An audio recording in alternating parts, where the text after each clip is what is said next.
Yang kedua, untuk dapat imbalan atau penghargaan dari orang lain. Yang ketiga, untuk menjadi orang yang mereka inginkan dan menghargai diri sendiri dengan nilai yang mereka percaya. Motivasi di sini, misalkan ibu dan bapak mengikuti suatu pelatihan yang diperintahkan oleh kepala sekolah. Ada satu nilai, apakah ibu mempunyai nilai motivasi 1, yang artinya untuk menghindari ketidaknyamanan atau hukuman. Yang kedua, untuk mendapatkan imbalan atau penghargaan dari orang lain, misalkan, oh iya ikut pelatihan ini supaya ada imbalannya atau penghargaannya. Yang ketiga, untuk menjadi orang yang diinginkan dan menghargai diri sendiri dengan nilai yang mereka percaya. Nah, ini disebut dengan motivasi intrinsik yang ketiga itu. Jadi motivasi yang berasal dari dalam diri sendiri. Untuk apa? Untuk menghargai diri sendiri. Jadi bukan tadi karena menghindari ketidaknyamanan atau hukuman, atau mendapatkan imbalan dan penghargaan dari orang lain. Next lagi. Nah, apa nilai-nilai kebajikan dalam sikap positif yang merupakan fondasi kita berperilaku yang diterapkan dalam proses pembelajaran? Ada dalam dimensi profil pelajar Pancasila, yaitu 1. Beriman dan bertakwa kepada Tuhan Yang Maha Esa dan berakhlak mulia. Yang kedua adalah mandiri. Yang ketiga bernalar kristis. Yang keempat berkebinekaan global, gotong royong dan kreatif. Ini ada dalam dimensi P5 dalam Merdeka Belajar. Nah, teori motivasi, tadi kita sudah jelaskan tentang teori motivasi, hukuman, penghargaan, dan restitusi. Apa motivasi yang sudah Bapak Ibu Guru lakukan? Motivasi mana yang paling mendasari perilaku murid-murid kita di sekolah?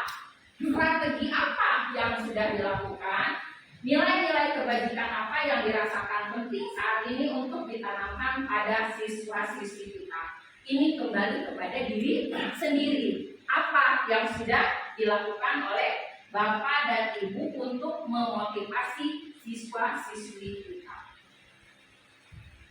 Nah, tadi sudah ini. Apakah motivasi yang pertama yang Ibu sudah lakukan, artinya dengan penekanan ke anak, ya, diembel-embeli hukuman? Yang kedua, apakah untuk mendapatkan penghargaan? Yang ketiga, atau dimunculkan sendiri motivasi itu dalam dirinya, yang disebut dengan motivasi intrinsik. Nah, motivasi ketiga yang berdampak jangka panjang, ini yang kita harapkan dari keseluruhan pembelajaran kita di sekolah. Jadi motivasi yang berdampak jangka panjang, motivasi yang tidak akan terpengaruh pada adanya hukuman atau hadiah, mereka akan tetap berperilaku baik dan berlandaskan nilai-nilai kebajikan. Jadi ketika motivasi yang ketiga itu dijalankan, ya, ini akan berdampak jangka panjang karena timbul dari diri sendiri. Nah, salah satu program disiplin positif adalah restitusi. Restitusi adalah proses menciptakan kondisi bagi murid untuk memperbaiki kesalahan mereka sehingga mereka bisa kembali pada kelompok mereka dengan karakter yang lebih baik. Ya, jadi restitusi itu memperbaiki, berniat untuk memperbaiki dan memproses. Nah, ini tadi kondisi kembali lagi. Nah, ini juga merupakan proses kolaboratif yang mengajarkan murid untuk mencari solusi masalah mereka dan membantu murid berpikir tentang orang lain seperti yang mereka inginkan dan bagaimana mereka memperlakukan orang lain. Ini yang disebut dengan restitusi.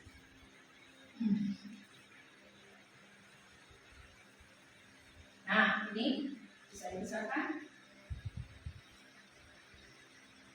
Kita akan bisa membedakan mana hukuman, mana konsekuensi, dan mana restitusi. Di sini ada identitas gagal dan sukses. Yang pertama adalah sesuatu yang menyakitkan harus terjadi. Konsekuensinya sesuatu harus terjadi. Restitusi merupakan pilihan. Yang kedua, tidak nyaman untuk murid, anak untuk jangka panjang. Terus, tidak nyaman untuk murid untuk waktu jangka pendek, menguatkan untuk murid atau anak dalam jangka waktu panjang. Terus lagi,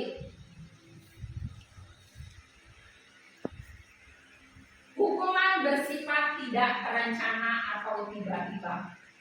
Anak atau murid tidak tahu apa yang akan terjadi dan tidak dilibatkan. Hukuman bersifat satu orang dan pihak guru yang membereskan. Murid hanya menerima. Ini di sini artinya tidak terencana. Contoh, ketika ada siswa kita yang datang terlambat. Kamu kenapa terlambat? Ibu beri hukuman. Ya. Jadi tidak terencana, tidak berdasarkan alur satu perencanaan berproses harus bagaimana.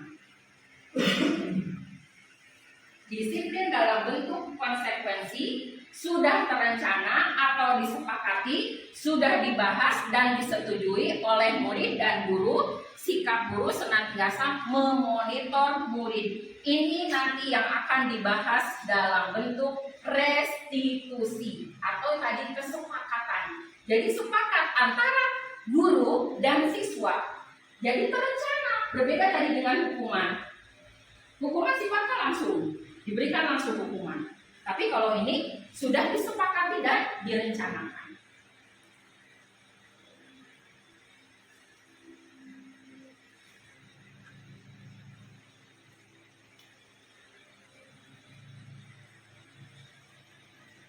Stimulus respon dari kontrol. Realitasnya kebutuhan kita sama, kebutuhan kita berbeda. Semua orang melihat yang sama, setiap orang memiliki gambaran yang berbeda. Pola pemikiran seseorang akan berbeda ketika dihadapkan satu solusi.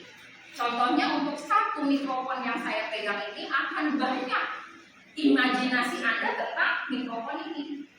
Jadi tidak terbatas teori kontrol.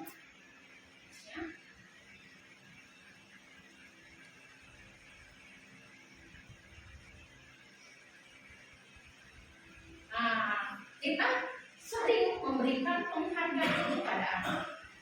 Di dalam teori miskonsepsi dan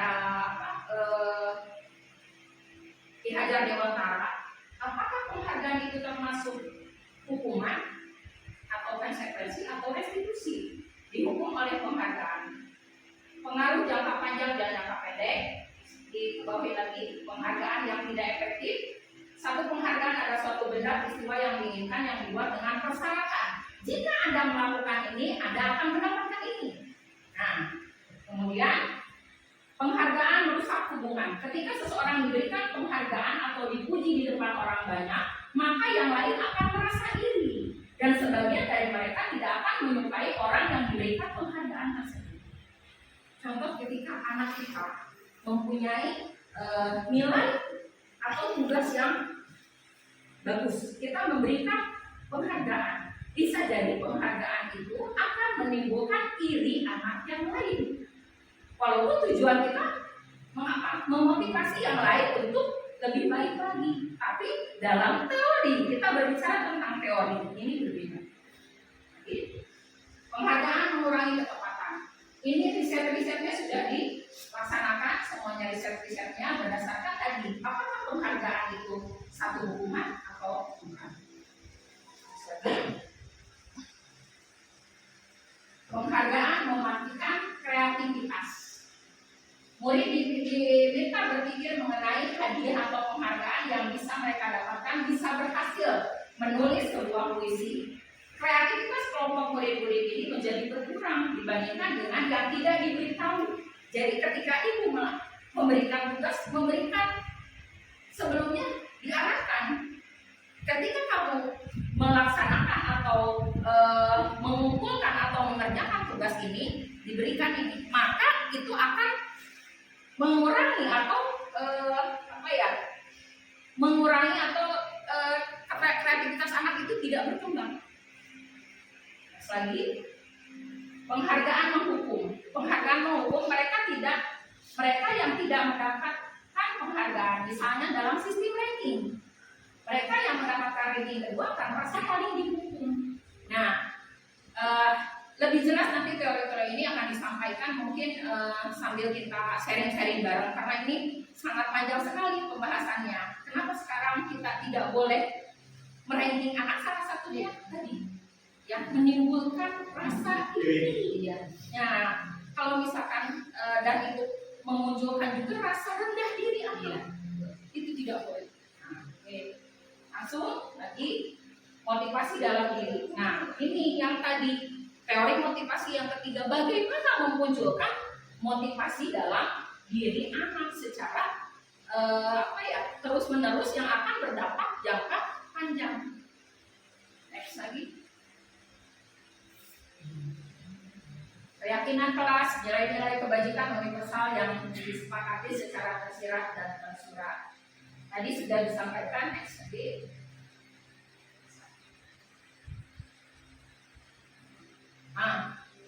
Nilai kebajikan kelas 6, keberanian dan kemandirian, toleransi dan empati, inspiratif dan kreatif, bekerja sama, menghargai dan menghormati perbedaan. Kita ketika menuliskan nilai kebajikan ini membuat survei dulu. Apa sih yang sering dilakukan oleh anak? Bagaimana empati mereka terhadap temannya? Bagaimana rasa toleransi mereka terhadap temannya? Bagaimana kerjasama mereka ketika bekerja kelompok? Nah, ini tertuang dalam nilai kebajikan. Kemudian nilai keyakinannya,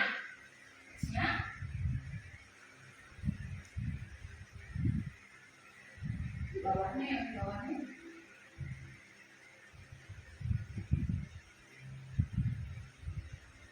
Yang nilai keyakinannya, yang tadi di bawahnya. Nah, ini nilai keyakinan kelasnya. Datang ke sekolah tepat waktu dan melaksanakan tiket kelas, membawa tempat makan dan minum sendiri dan menjaga kebersihannya, mengerjakan tugas dan toleransi pengumpulan tugas dari batas akhir 2 hari, tidak mengolok-olok atau membuli teman dan berkata kasar, saling menghargai dan menghormati, mengikuti kegiatan KBM dengan tertib dan tenang. Ini keyakinan kelas didapat dari kesepakatan antara guru dengan siswa. Jadi tidak hanya guru yang memutuskan, tapi diperoleh dari kesepakatan. Kesepakatan apa yang akan kita sepakati dari kelas yang kita pimpin? Tadi datang sekolah tepat waktu, mengerjakan tugas dan toleransi pengumpulan tugas dari batas akhir 2. Mereka sudah mengetahui ketika tidak mengumpulkan tugas pada batas waktu yang sudah ditentukan ada konsekuensi. Beda dengan hukuman. Berbeda. Nanti akan kita bedakan mana hukuman, mana konsekuensi, dan mana restitusi. Oke. Next tadi. 5 kebutuhan dasar manusia.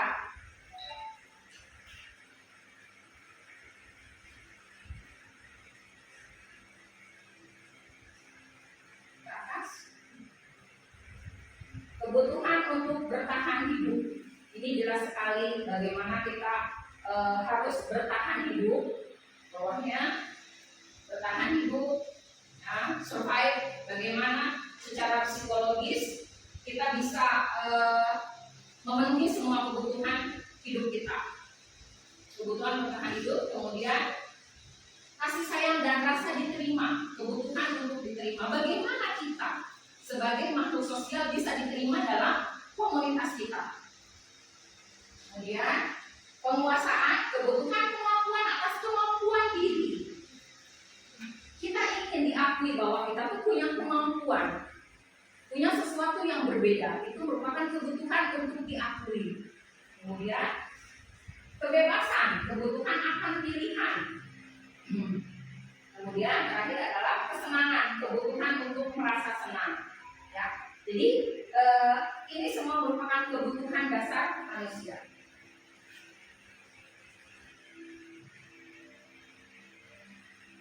Nah, ini yang disebut dengan restitusi.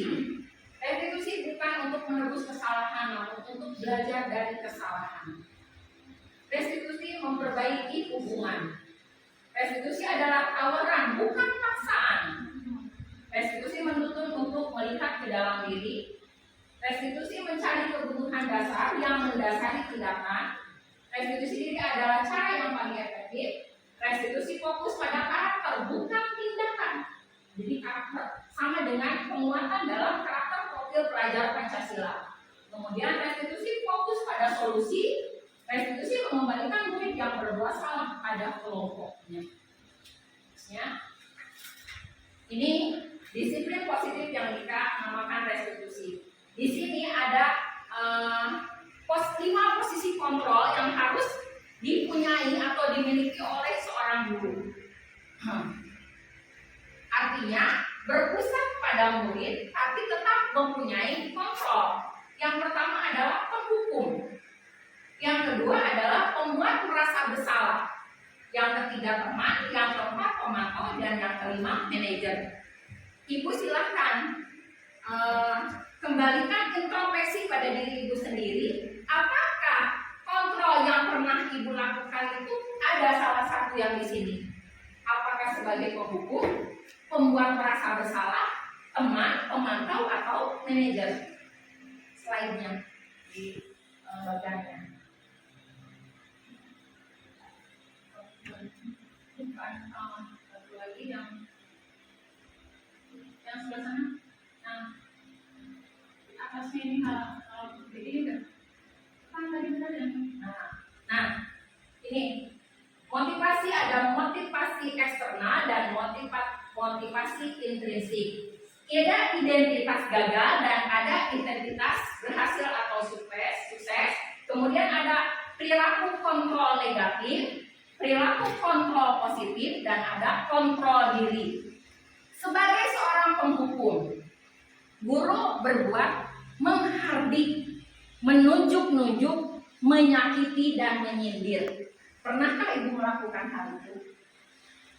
Introspeksi diri sendiri. Berarti kalau ibu melakukan hal itu, ibu mempunyai kontrol sebagai penghukum.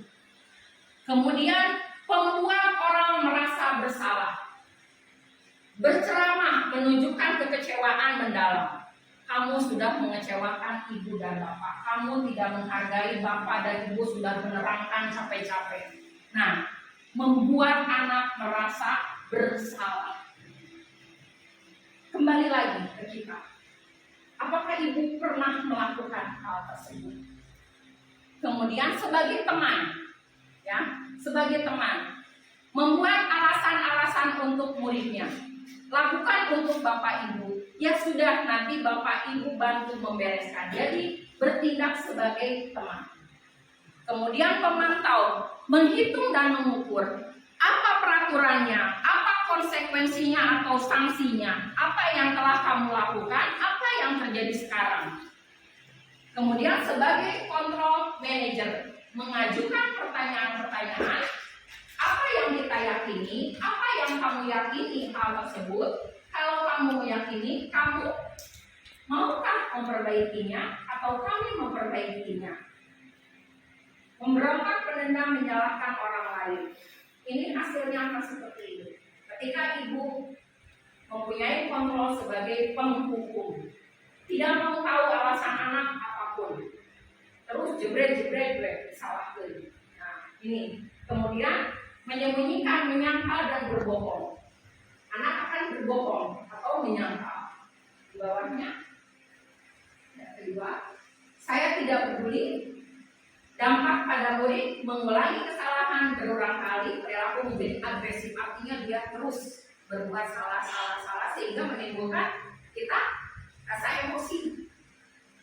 Karena tadi kita tidak mau tahu alasan dia, menghukum saja. Kemudian murid meletakkan guru di luar dunia berkualitas. Kaitan dengan dunia berkualitas nanti dalam tahap berikutnya ketika mereka sudah besar, itu akan senantiasa menjadi terpatri. Ya. Kemudian merasa rendah diri, merasa gagal dan tidak berharga. Kembali lagi ke atas.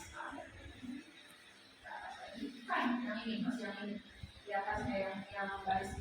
Nah, Dari ketika motivasi, tadi motivasi ada eksternal dan motivasi intrinsik, kemudian yang paling benar yang harus dilakukan oleh seorang guru adalah kontrol diri sebagai manajer, di mana disesuaikan dengan minta alasannya kenapa.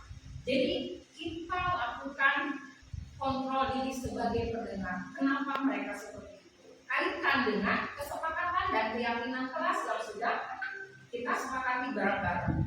Artinya antara guru dengan siswa sudah ada kesepakatan.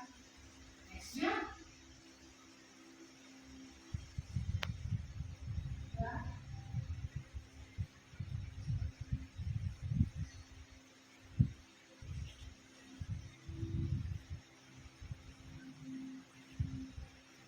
Nah, ini segitiga restitusinya. Apa yang harus kita lakukan ketika siswa melakukan satu kesalahan, satu kehilapan? Yang pertama adalah menstabilkan identitasnya. Artinya, mengembalikan dulu kepercayaannya. Setiap orang pasti pernah melakukan kesalahan. Ibu juga pernah salah. Ibu juga pernah terlambat. Ibu juga pernah melakukan satu hal yang memalukan. Kamu bukan satu-satunya yang pernah melakukan ini. Ketika anak sudah dalam tahap melakukan sesuatu yang sangat melenceng, dari koridor peraturan yang sudah disepakati oleh sekolah, stabilkan dulu identitasnya, beri mereka pemahaman bahwa dia itu tidak sendiri. Teman-teman pernah berbuat sama satu hal yang salah. Jadi bukan hanya dia saja, itu dalam posisi menstabilkan identitasnya. Kemudian memvalidasi tindakan yang salahnya. Nah, tadi kamu tentu punya alasan melakukan itu. Kenapa kamu sampai melakukan itu? Contohnya kita suka banyak anak yang bertengkar. Adakah cara yang lebih efektif untuk mendapatkan apa yang kamu butuhkan? Kemudian setelah divalidasi tindakannya yang salah, menanyakan keyakinan kelasnya. Keyakinan kelas apa yang telah kita sepakati tadi? Menjaga toleransi, menghormati, tidak membuli. Ya. Kemudian kamu ingin menjadi seperti apa nantinya? Ini menanyakan keyakinan semuanya. Jadi inilah akhir daripada satu proses di mana restitusi merupakan satu hal yang bisa mengembalikan figur seorang guru tidak menjadi seorang penghukum atau satu figur yang ditakuti. Tidak ditakuti juga, tidak seperti teman juga, tapi mempunyai kontrol diri sebagai manajer yang artinya bisa semuanya. Jadi nextnya lagi. Nah, tadi sudah ya menstabilkan identitas, validasi tindakan yang salah, menanyakan keyakinan, dari kontrol dan lain sebagainya. Ibu dan Bapak, ada satu kuesioner. Di sini akan Ibu melakukan hukuman atau konsekuensi, ada pilihan di sini. Nanti ini bisa dibagikan. Pak Ade, kita tolong dibagikan sebentar. Nanti akan kita lihat apa yang Ibu lakukan itu satu kesalahan, satu hukuman atau satu konsekuensi. Akan buka yang ini.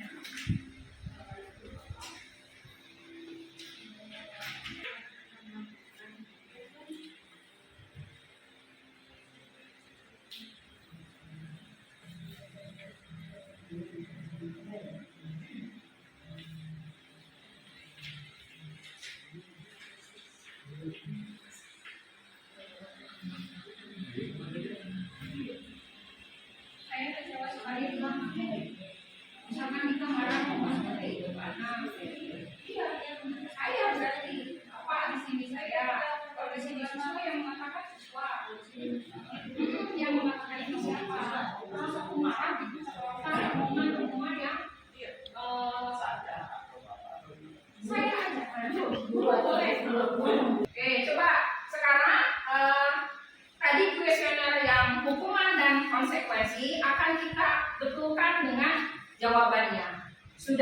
betul atau tidak. Kalaupun salah, tidak jadi masalah. Ini hanya kuesioner saja ya, Ibu dan Bapak ya. Nah, pengalaman. So, tadi kan yang pertama mencatat 100 kali dalam buku kalimat saya tidak akan terlambat lagi ke sekolah. Termasuk hukuman atau konsekuensi. Konsekuensi.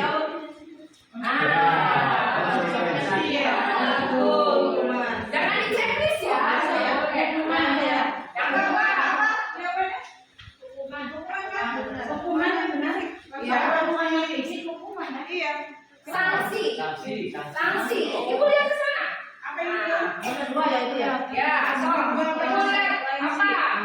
Jawabannya apa? Hukuman apa? Hukuman. Nextnya, ya, terus membersihkan coretan. Konsekuensi. So, konsekuensi. Ya. Murid pusku. Hukuman. Hukuman. Cepat. Ya, betul, hukuman. Terus. mengganti kertas Konsekuensi. Konsekuensi. Ya. Terus. berjemur Hukuman. Ya.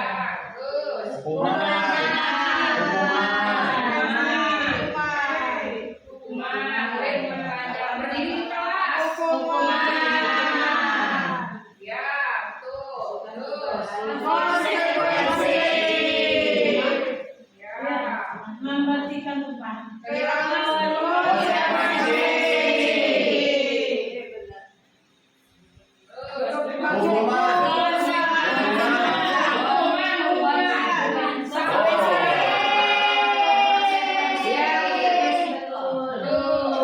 iya kalau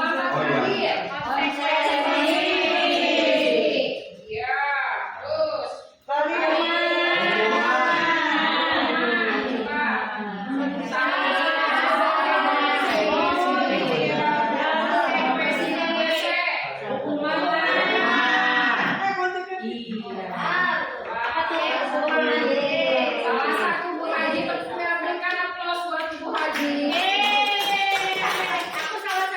Lalu satu ya dibaca terlebih dahulu, nanti akan kita diskusikan bagaimana penyelesaian dari kasus ini menurut segitiga restitusi. Pak Teguh boleh dibukakan ininya.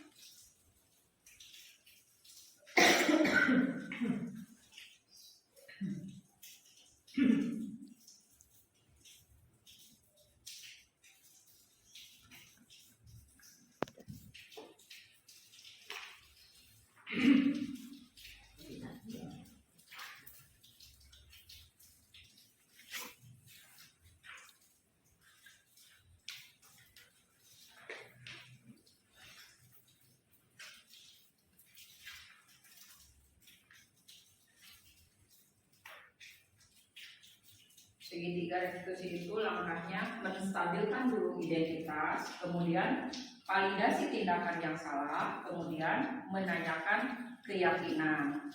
Teori kontrolnya, ketika kita menstabilkan identitas, kita mengajak pada anak dan meyakinkan bahwa semua pernah melakukan hal yang tidak baik.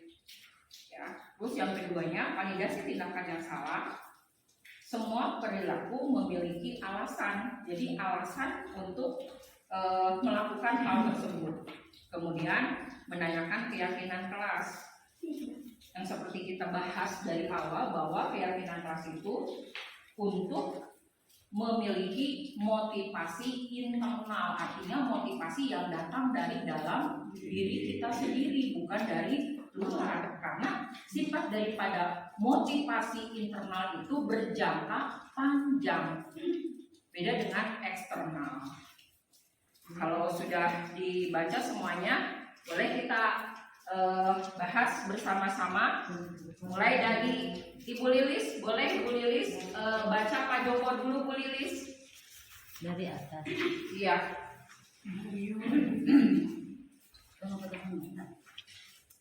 Mario, Adi, Bapak tadi dengar laporan dari guru piket di kantin.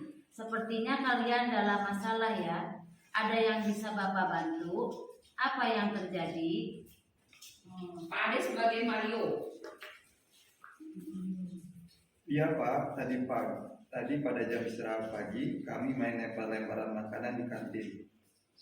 Tapi tidak sengaja malah kelempar kena wajah Ibu Dina, kepala sekolah, ketika beliau sedang berjalan. Bu Lilis, Pak Joko lagi. Kalian main lempar-lemparan makanan di kantin kena wajah Ibu Dina ketika beliau sedang lewat? Iya Pak.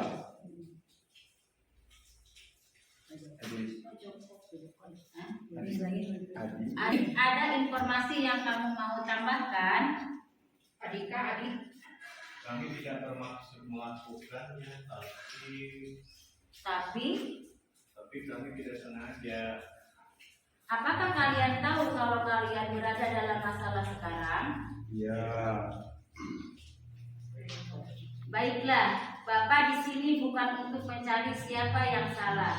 Bapak di sini untuk mencari penyelesaian sama-sama. Berpikir sama-sama tentang apa yang bisa kita lakukan untuk memperbaiki situasi ini. Kalian pasti melakukan itu ada alasannya ya.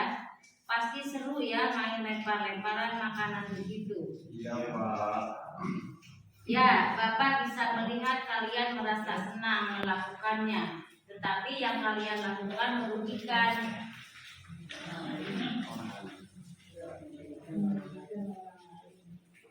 Tetapi yang kalian lakukan merugikan orang lain.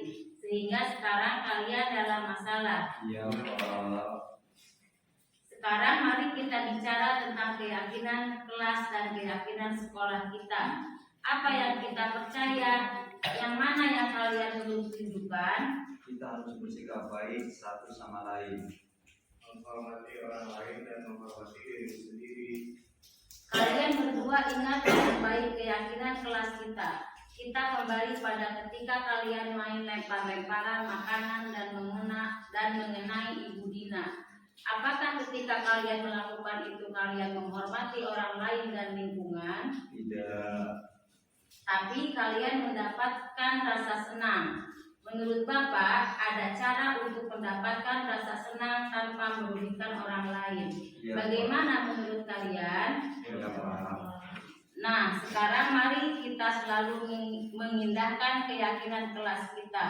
Besok kita ke kantin dan kalian bisa berperilaku lebih baik lagi. Ya, terima kasih Bu Lilis. Teman-teman, dari tadi percakapan kasus yang terjadi antara Mario dan Adi yang melakukan satu tindakan yang merugikan. Ya betul, Mbak Ci, ya. Merugikan dan tidak menghormati, makanannya dibuang-buang, terus ketika lemparannya terkena orang lain. Jadi satu hal yang bertentangan dengan nilai-nilai kebajikan. 3 tahapan yang harus dilakukan oleh guru berkaitan dengan segitiga restitusi adalah yang pertama, menstabilkan identitas dulu. Bagaimana guru bisa menstabilkan bahwa apa yang dilakukan oleh Mario dan Adi itu satu hal yang wajar, dan pernah dilakukan juga oleh orang lain di sini. Mungkin gurunya sendiri pernah melakukan. Kemudian yang keduanya adalah memvalidasi tindakannya yang salah. Tugas Bapak dan Ibu di sini adalah menentukan mana yang menstabilkan identitas dari kalimat Pak Joko tersebut. Dipilih mana, silakan nanti ditulis di bawahnya. Kemudian validasi tindakan yang salahnya yang mana, ditulis kembali. Nah, terus keyakinan kelasnya apa? Di sini ada keyakinan kelas kita bagaimana, apa yang dilakukannya. Jadi ibu-ibu menuliskan 3 3 hal. Yang pertama adalah tadi, yang pertama apa Ibu dari segitiga restitusi? Menstabilkan identitas. Kemudian yang kedua, validasi tindakan yang salah. Yang ketiganya, menanyakan keyakinan kelas. Jadi dari kasus ini Ibu memilih mana yang menstabilkan identitas dari percakapan Mario dan Adi. Enggak, ditulis. Kemudian yang keduanya, validasi tindakan yang salah dari Mario dan Adi ini dituliskan sama Bapak dan Ibu di kalimat yang mana dari kasus ini. Baru kemudian keyakinan kelasnya. Ya, keyakinan kelas di sini sudah sangat jelas sekali di Pak Joko. Kita berdua ingat dengan baik keyakinan kelas kita. Nah, itu bisa dituliskan. Maka 5 menit cukup ya, Ibu dan Bapak. Ditulis. Yang pertama, menstabilkan identitas dulu. Menstabilkan identitas itu semua orang pernah melakukan satu hal yang salah, suatu hal yang wajar. Jadi jangan sampai anak itu merasa bersalah, sangat bersalah gitu. Yang keduanya, validasi tindakan yang salah. Yang ketiganya, menanyakan keyakinan kelas. Di situ ada keyakinan kelasnya apa.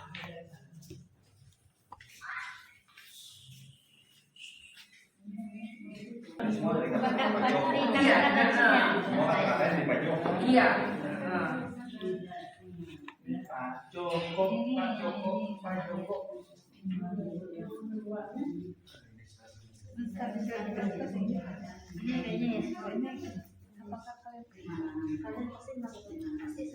Menstabilkan identitas, jadi menanyakan dulu, kenapa.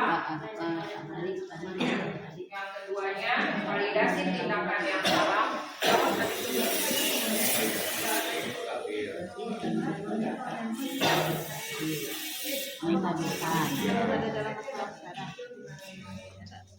Menstabilkan apa yang baik.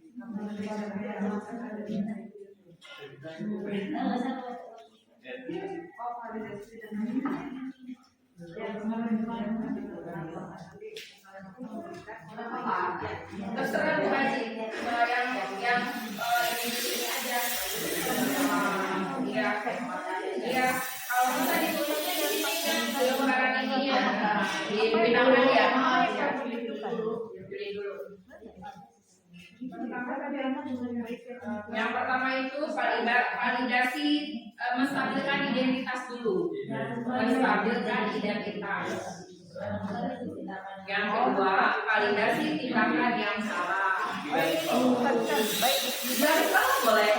Nanti dituliskan kembali boleh. Yang pertama contohnya yang satu menstabilkan identitas, kalimatnya tulis. Yang kedua, validasi tindakan yang salah. Tuliskan lagi kalimatnya apa yang dikatakan oleh Pak Joko atau yang dikatakan Mario dan Adi. Kalau menurut saya, Yang ketiga, menanyakan keyakinan kelas.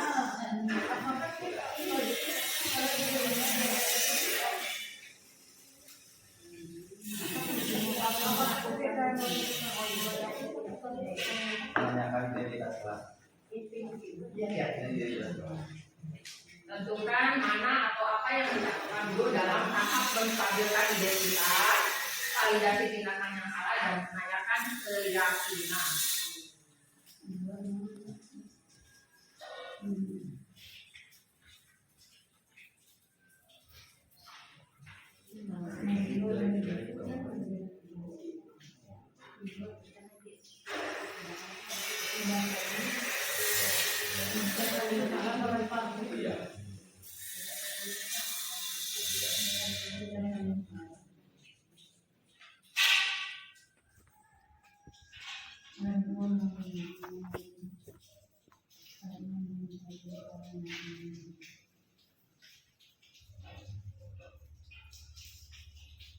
Sudah beres teman-teman?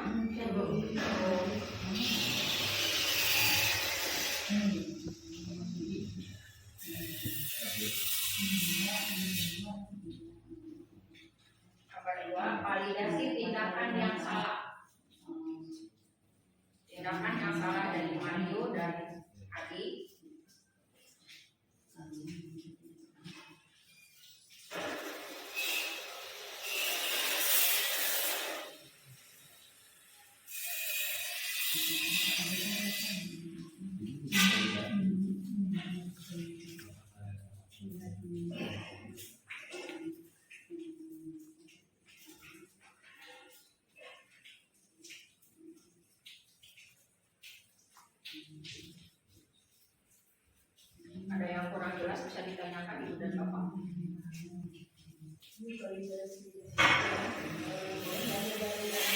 Boleh. Semua perilaku memiliki alasan. Tadi kan alasannya bisa kesenangan. Dia merasa senang karena melakukan hal itu. Jadi alasan melakukan tindakan itu karena apa? Nah, walaupun kan tindakannya itu salah gitu.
Boleh sama baju makannya juga boleh.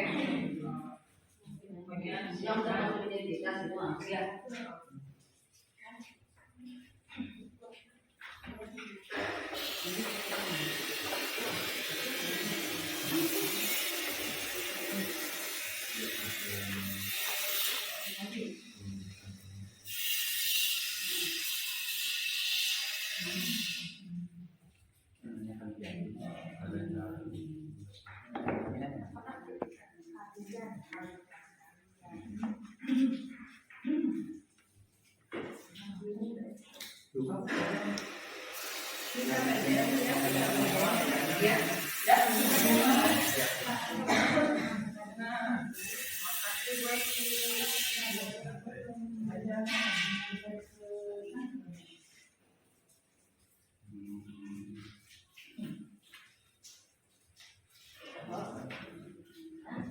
Pak Joko mendengar laporan dari grup tiket kalau Mario dan Adi main lempar-lemparan makanan di kantin dan mengenai Ibu Lina. Menurut Bapak dan Ibu itu menstabilkan identitas bukan?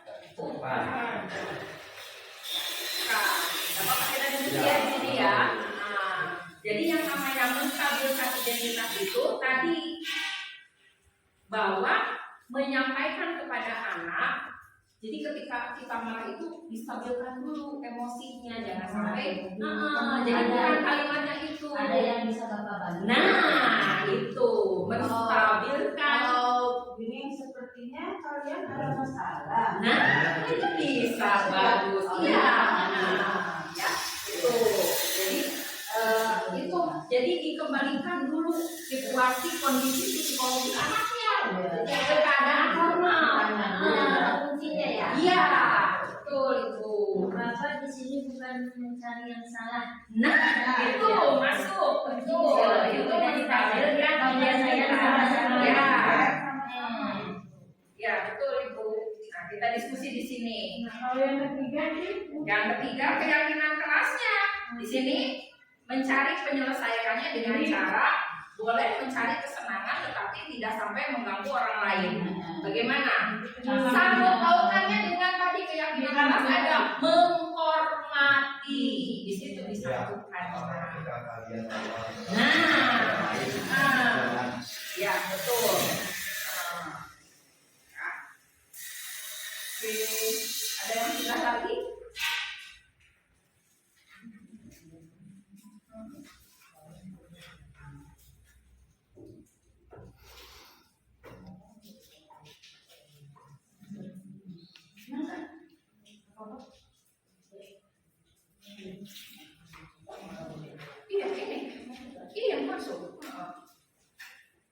mengingatkan bahwa punya keyakinan kelas gitu. Tadi untung udah berapa?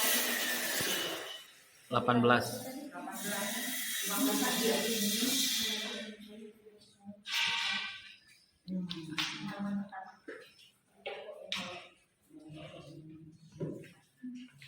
Kita lihat jawaban punya Pak Dika. Bagaimana? Yang pertama, Bapak di sini bukan mencari siapa yang salah. Bapak di sini untuk mencari penyelesaian sama-sama, berpikir sama-sama tentang apa yang bisa kita lakukan untuk memperbaiki situasi ini. Menurut Bapak betul salah? Menstabilkan identitas. Betul ya. Terus yang kedua, kalian pasti melakukan itu pasti ada alasannya. Pasti seru ya main lempar-lempar makanan begitu. Tadi validasi tindakan salah. Betul, yang dilakukan itu salah walaupun tadi ada kepuasan ketika melakukan hal itu, tapi itu tindakan yang salah. Yang ketiga, kalian berdua ingat dengan baik keyakinan keras kita, apa yang kita percaya, yang mana yang kalian belum tunjukkan. Di sini dijelaskan saling menghormati. Bagus Pak Dika, yang lainnya lagi. Berarti bahasannya sudah ya apa materi yang disampaikan mulai ini ya Ibu dan Bapak ya, maksudnya paham gitu. Intinya begini, Gimana Bu? tidak langsung menyalahkan. Iya betul. Kita menanyakan akar dasar. Iya betul. Sampai seperti itu. Itu namanya tadi menstabilkan dulu. Karena kita berbicara teori.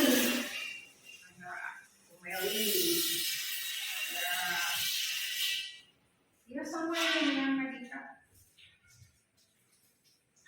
Sekarang yang beda menanyakan keyakinan. Sekarang mari kita bicara tentang keyakinan kelas dan keyakinan sekolah kita. Apa yang kita percaya? Mana dari kalian yang belum tunjukkan? Iya betul. Makanya di sini pentingnya untuk kelas atas bisa membuat keyakinan kelas.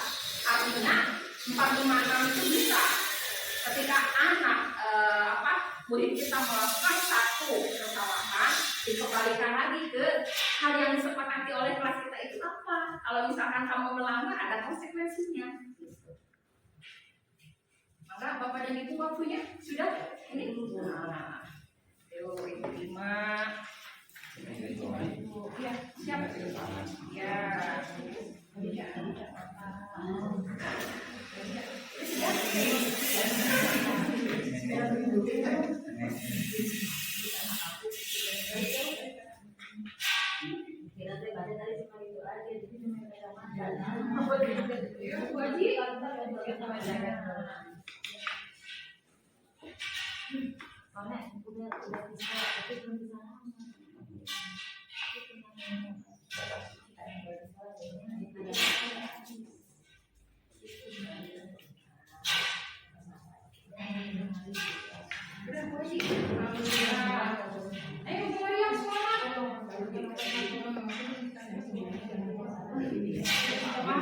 Coba kita satu lagi ya bahas yang punya Bu Haji.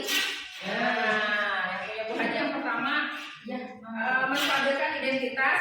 Sepertinya kalian ada masalah. Nah, semua orang pernah melakukan kesalahan, baik yang disengaja maupun tidak. Bapak tidak bermaksud untuk mencari siapa yang salah. Betul.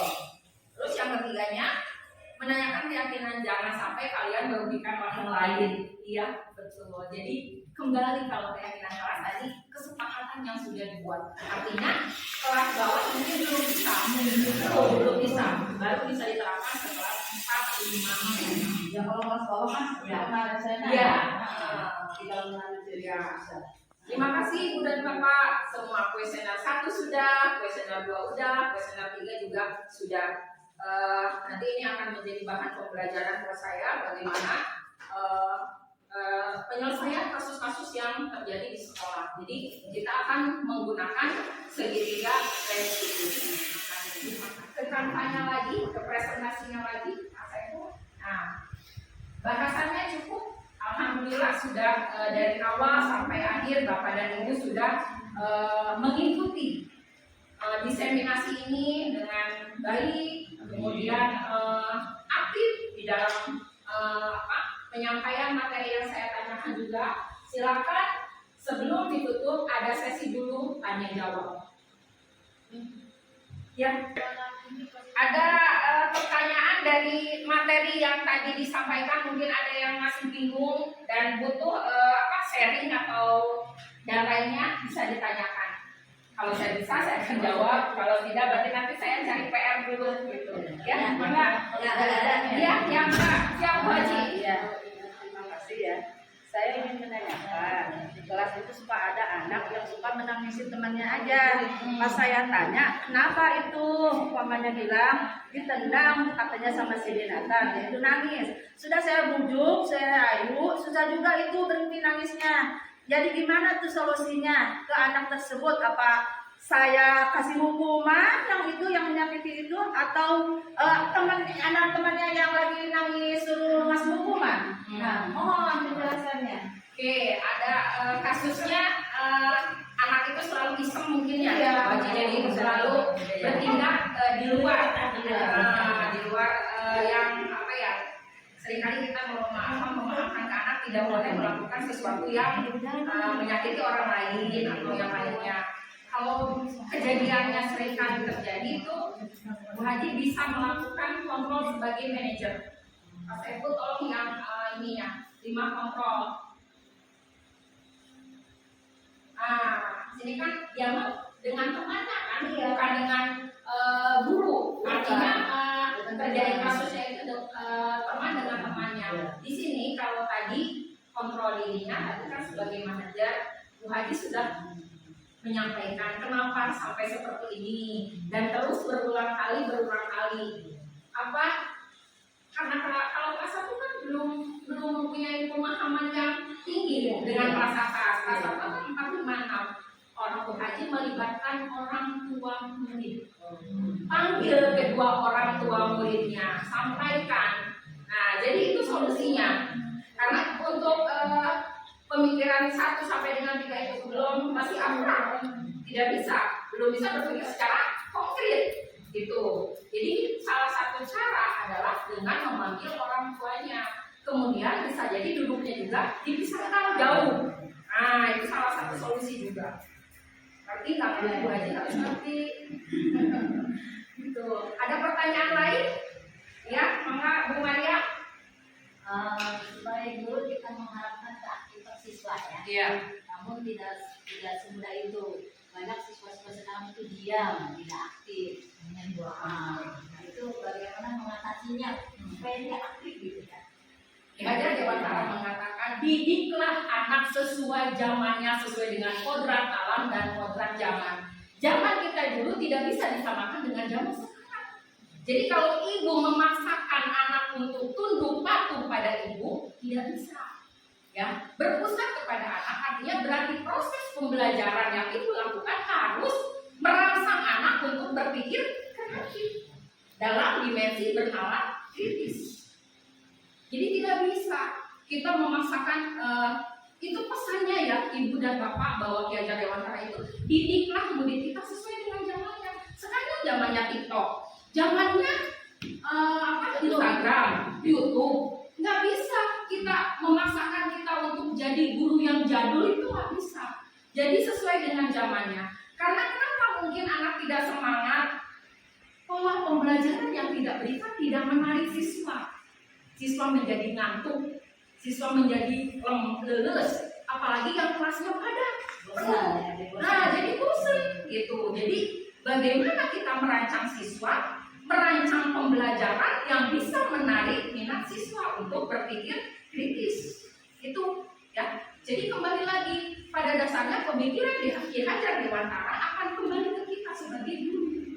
Sudahkah guru menjalankan profesinya sebagai penuntut? Belum ya, belum. Sebagai among sudah belum. Itu jadi kembali ke kita sebenarnya, karena tadi anak itu benar-benar kertas kosong, akan dibentuk apa nantinya oleh kita. Itu bisa nggak kita menyamarkan apa yang akan kita tulis?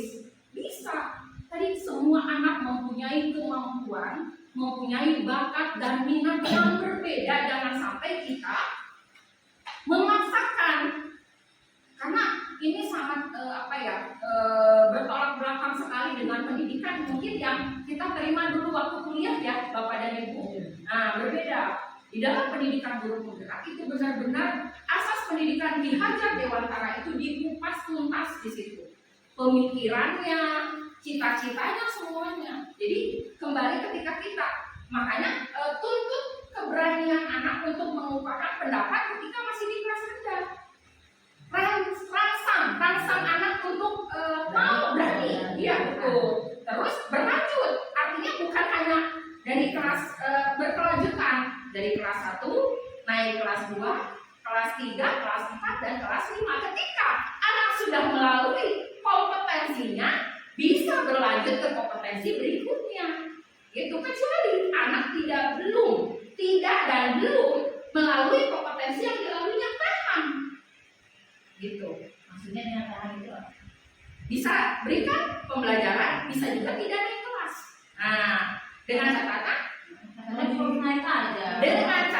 kompetensinya terlalui. Kompetensinya. Dalam kompetensi kan ada apa Ibu di situ?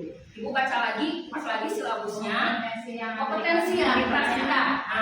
Kalau sudah terlampaui, ini nanti melanjutnya ke IKM. Implementasi kurikulum merdeka, karena kita belum pakai kurikulum merdeka, baru akan melanjut ke sana. Ya, silakan Ibu pelajari. Jadi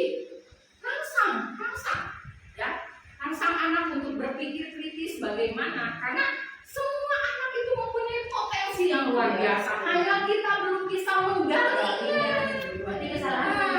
Iya betul.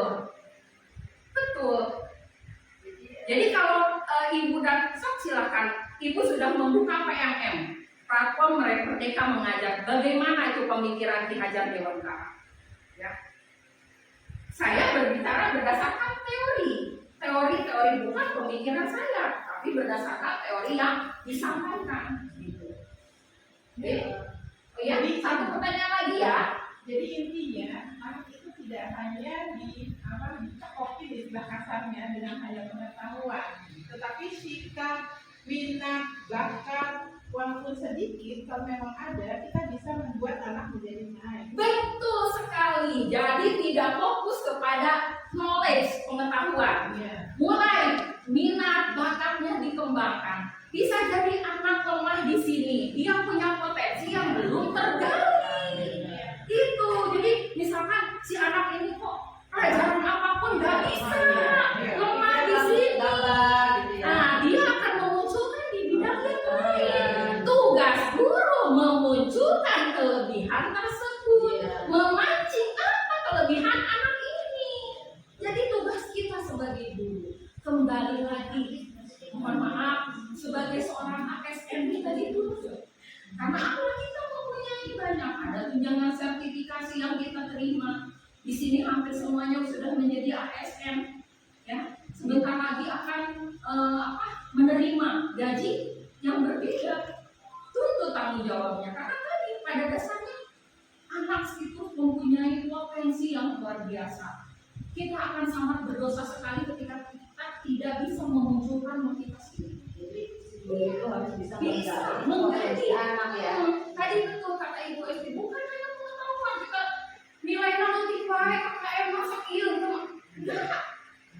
Implementasi kurikulum merdeka tidak terpaku pada KKM. Tidak ada.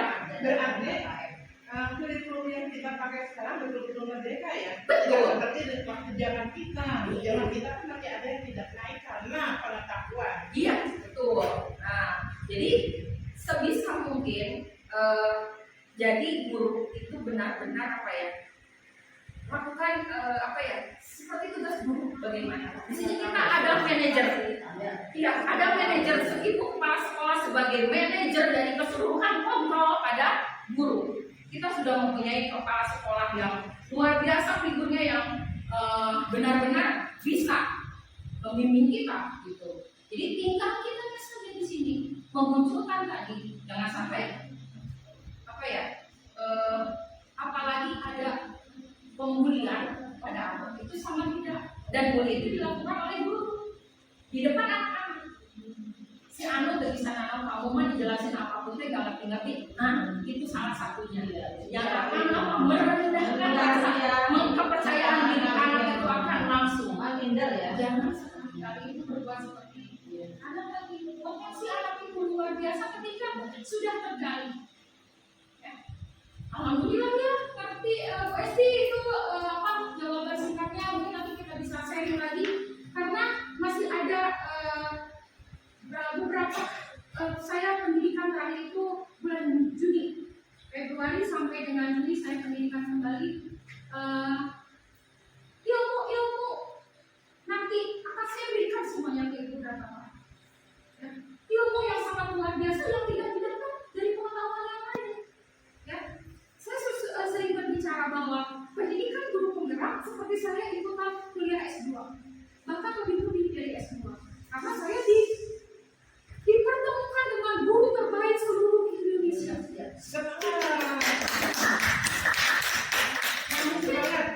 Dan ke yang lain juga ASN. So, perjalanan karir Bapak dan Ibu masih sangat panjang. Di sini ada Ibu Ima, ada Bu Ratu, ada Bu Dita, ada Pak Ade. Ketika masih ada kesempatan, pergunakan kesempatan itu. Kita tidak tahu perjalanan kita nanti akan sampai ke mana, tapi kelas yang membuatnya dan benar-benar dijadikan keyakinan bahwa ketika saya terlambat itu ada konsekuensinya. Makanya berbeda antara hukuman, konsekuensi dengan restitusi. Gitu. Jadi bisa ibu terapkan kalau misalkan ibu anak yang nggak pernah memberikan mengerjakan PR, tugas, nanti ada kamu sudah diberi waktu sama ibu beberapa kali tapi tidak pernah mengerjakan, tapi ibu tidak membuat kesepakatan di awal. Kan anak juga nggak ada kok aturannya gitu. Iya, nggak ada kesepakatan. Kalau buat kesepakatan anak yang lain juga nanti otomatis tahu. Oh iya kan kita sudah sepakat, kamu kenapa nggak mengerjakan tugas, kan kita sudah ada, kita sepakat semua teman-teman. Gitu ya. Buat di awal-awal. Iya, betul. Mangga Ibu ada umpan balik dari Ibu Kepala Sekolah, mohon sekali bisa memberikan umpan balik apa yang sudah saya sampaikan. Mangga Ibu boleh di depan di sini ada Ibu. Nanti dari teman yang lain umpan balik. Mangga Ibu. Untuk belajar sangat bagus sekali, hebat. Mudah-mudahan saya juga bisa mengikuti kuliah hebat luar biasa. Terima kasih Ibu. Dari teman yang lain umpan baliknya dari Bu Lilis, mungkin Bu Lilis Bapak. Terima kasih saya ucapkan kepada Bu Lia. Dengan adanya Bu Lia ikut guru penggerak, jadi saya ikut tahu dan menambah wawasan saya, walaupun baru sedikit. Iya. Iya, sama-sama teman-teman, luar biasa sekali ilmunya. Masih ada 5 bulan yang harus saya jalani pendidikan. Semua ilmunya nanti akan diberikan. Bagaimana kita menjadikan sekolah yang ramah untuk anak. Bagaimana menjadikan sekolah yang benar-benar mempunyai manajemen berbasis sekolah yang luar biasa.